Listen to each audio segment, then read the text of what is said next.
Hi everyone, it's Agnieszka Murdoch from 5 Minute Language. Welcome to my channel. Make sure you subscribe if you haven't already and give this video a thumbs up. I really appreciate it. So today's video is all about how to sound fluent in English. And obviously you will sound more fluent when you get more advanced in English, but even if you're at intermediate or upper intermediate level, you can still do a few different things that will make you sound more fluent. So the first thing I'm going to say is make sure you use phrasal verbs. So learning phrasal verbs is something that some language learners are sort of slightly afraid of because there are so many of them, it's quite overwhelming. But actually, phrasal verbs are used by native speakers all the time and they're very, very useful. So make sure you incorporate that into your learning on a daily basis. When you use phrasal verbs, you sound so much more natural and so much more fluent.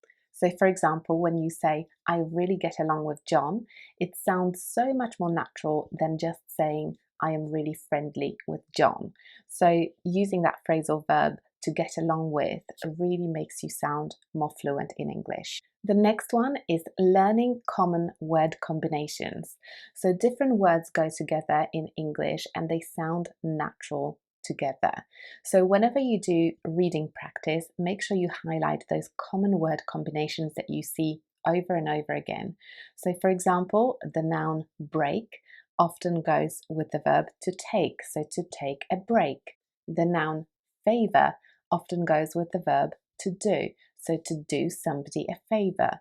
So whenever you see those phrases, those word combinations, make sure you highlight them and put them in your vocabulary notebook, and that way you can familiarize yourself and remember those phrases, those words that always go together. So when you use those combinations correctly, you will sound so much more natural and so much more fluent than you would if you were to just come up with them. My next tip is about practicing your listening skills. So I recommend that you watch a lot of vlogs and sit-down videos on YouTube. So there's plenty of different vloggers who speak English on YouTube. Obviously, English is one of the main languages of YouTube. There's plenty of vlogs that you can find about topics that you're interested in. Because when people make those vlogs, when they make sit-down videos, they will be using the same common expressions all the time.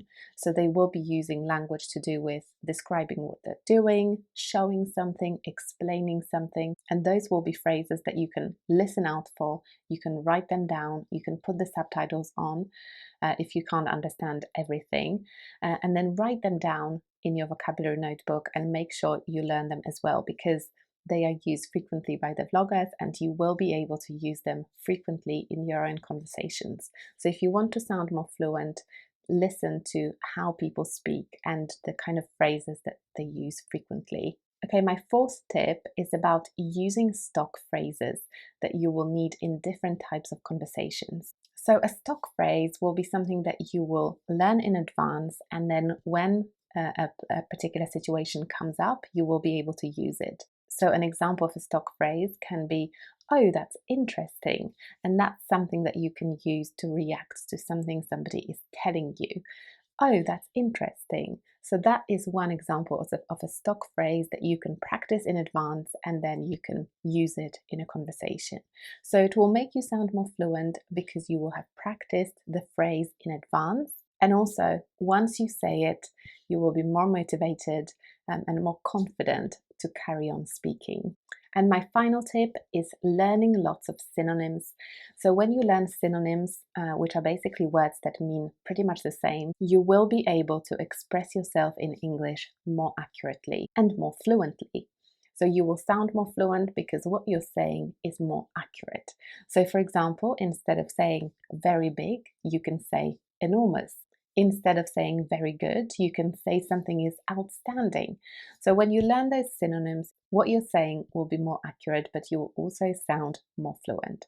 So just to recap, learn phrasal verbs, learn common word combinations, watch lots of sit-down videos and vlogs on YouTube, and listen out for expressions that are used commonly to explain what people are doing or explaining how something works. Preparing and learning stock phrases that you can use in different situations, and learning lots of synonyms.